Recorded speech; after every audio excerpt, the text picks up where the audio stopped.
TV భక్తి సమాచారం WhatsApp ఛానల్లో జాయిన్ అవ్వండి. అన్ని విశేషాలు ఎప్పటికప్పుడు తెలుసుకోండి. ఓం అస్మద్గురుభ్యో నమః. నారాయణార్యయతిశేఖరపాదభక్తం గోపాలదేశికవరాప్త సమస్తబోధం శ్రీజానకీసచరణార్పిత మానసాబ్జం నారాయణార్యయతివర్యమహం ప్రపద్యే. యో నిత్యమచ్యుతపదాంబుజయుగ్మరుక్మ వ్యామోహతస్తదితరాణి తృణాయ మేనే. అస్మద్గురోర్భగవతోస్య దయైకసింధోః రామానుజస్య చరణౌ శరణం ప్రపద్యే. శుక్లాంబరధరం విష్ణుం శశివర్ణం చతుర్భుజం ప్రసన్నవదనం ధ్యాయేత్ సర్వవిఘ్నోపశాంతయే.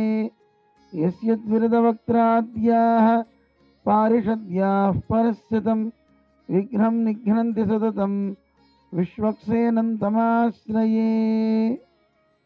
వ్యాసం వసిష్ఠనప్తారం శక్తేః పౌత్రమకల్మషం పరాశరాత్మజం వందే సుఖతాతం తపోనిధిం. యం ప్రవ్రజంతమనపేతమపేతకృత్యం ద్వైపాయనో విరహకాతర ఆజుహావ. పుత్రేతి తన్మయతయా తరవో వినేదుః తం సర్వభూతహృదయం మునిమానతోస్మి. జై శ్రీమన్నారాయణ. భగవద్బంధువులరా, నిజానికి గత సంవత్సరం ఇక్కడ ఈ వేదిక మీద భాగవత సప్తాహ కార్యక్రమాన్ని మనం జరుపుకున్నాం. శ్రీమతి మాధవి నారాయణ రెడ్డి దంపతులు ప్రతి సంవత్సరం కార్తీక మాసం మా కరీంనగర్ ఇవ్వాలి అని వారు ప్రార్థన చేశారు. స్వామివారి ఆశీస్సులు పొందారు. దీంట్లో ఒక స్వార్థం ఉంది. ఒకటి, వెంకటేశ్వర స్వామి కథ చెప్పడం ఒకటి. రెండు, మీ అందరికీ గుర్తుండి ఉండాలి, 108 దివ్య దేశాలలో కార్తీక మాసంలో గత సంవత్సరం చాలామంది దీపారాధన కోసం కైంకర్యాన్ని ఇక్కడ సమర్పించుకున్నారు. అంత మాత్రమే కాకుండా సమతా కుంభని 108 దివ్య క్షేత్రాలకి జరిగే బ్రహ్మోత్సవ కార్యక్రమం. నిజానికి ఒక గుడికి జరిగితే బ్రహ్మోత్సవం అనాలి, అందులో దివ్య దేశాలకి జరిగితే వాటిని ఏమనాలి? దివ్యోత్సవం అనాలి. అలాంటి ఒకటి కాదు, 108 ఆలయాలకి జరిగే ఉత్సవాలకి పెరుమాళ్ళకి భోజనం, విచ్చేసే భక్తులకి భోజనం కూడా మన కరీంనగర్ వాసులు ఒకంత చేద్దామని ఒక చూపు చూశారు గత సంవత్సరం. అందుకోసమే శ్రద్ధాళువులైన భక్తులు చక్కని కైంకర్యాలు సేవలు సమర్పించే స్థానం గనక అందులో జ్ఞాన పిపాసులు ఎక్కువ ఉన్నారు. ఇక్కడ అంటే దాహం బాగా ఉంది, జ్ఞాన దాహం అన్నమాట. అందుకోసం ఇలాంటి చోటకు వస్తే మంచిది అని ఈ కరీనగరానికి మళ్ళీ పెరుమాళ్ళు ఆచార్యులు పంపించారు. సప్తాహ జ్ఞాన యజ్ఞం మనం చేసుకుంటాం.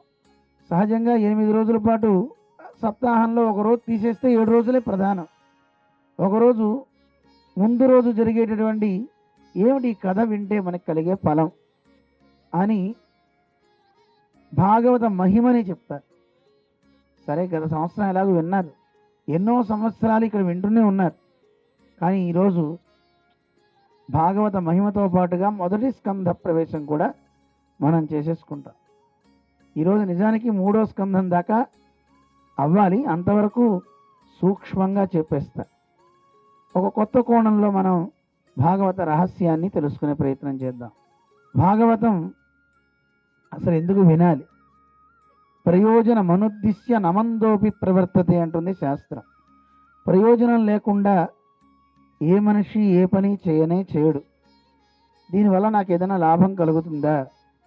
ప్రయోజనం ఉంది అంటే ఎంత దూరమైనా పరిగెత్తాడు.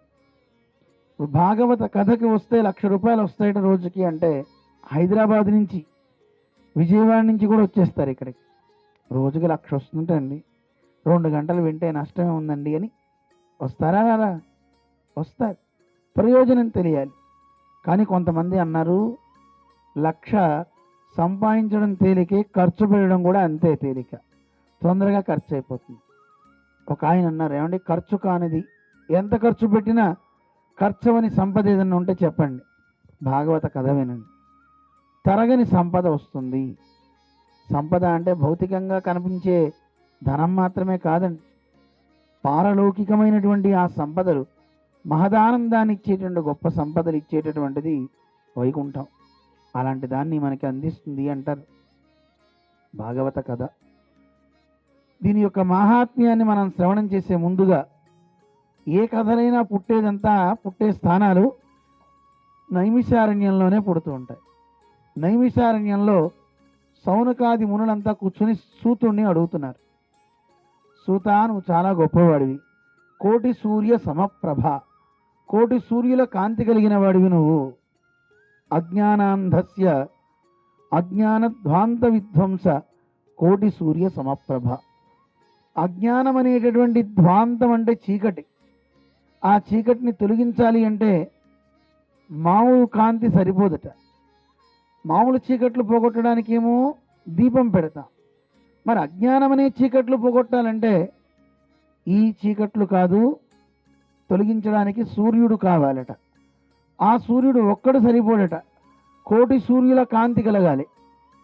అంటే గురువు యొక్క జ్ఞానం ఎంత గొప్పదో చెప్తున్నారు. చాలా గొప్ప జ్ఞాన శక్తి కలిగిన వారైతేనే శిష్యులలో ఉన్నటువంటి అజ్ఞానం అనేటువంటి చీకట్లని పారద్రోలగలుగుతారు. అందువల్ల సూత నువ్వు అలాంటి వాడివి అని సౌనకాది మహర్షులంతా ఆయన ప్రార్థన చేశారు. స్వామి మమ కర్ణ రసాయనం, మా కర్ణాలకి చెవులకి తుప్పు పట్టిపోయినాయా, ఆ తుప్పు పట్టినటువంటి చెవులకి కాస్త ఆ తుప్పు వదిలించండి.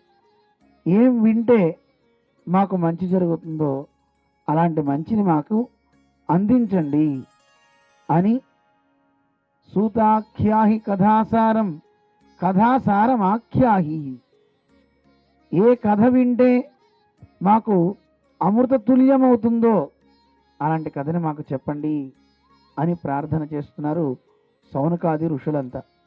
ఇక్కడ ఒక మాట చెప్తాం, చెప్పేసి మనం కథలోకి వెళ్ళిపోదాం. గురువు ఎంత గొప్పవాడంటే, ఇహలోకంలో ఉండే సుఖాలు కావాలి అంటే ఒక మణి ఉంటుందండి.